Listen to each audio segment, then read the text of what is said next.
படைத்தான் இறைவன் உனையே, மலைத்தான் உடனே அவனே. அழகை படைக்கும் திறமை முழுக்க உன்னுடன் சார்ந்தது, என் விழி சேர்ந்தது. விடிய விடிய மடியில் கிடக்கும் பொன்வினை உன்மேனி மீட்டட்டும் என் மேனி. இறைவினில் வந்து கலந்திடு, வீரல் பட மெல்ல கனிந்திடு. உடல் மட்டும் இங்கு கிடக்குது, உடன் வந்து நீயும் உயிர் கொடு.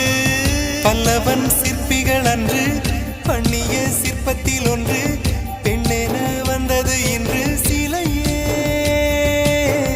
பல்லவன் சிற்பிகள் அன்று பண்ணிய சிற்பத்தில் ஒன்று,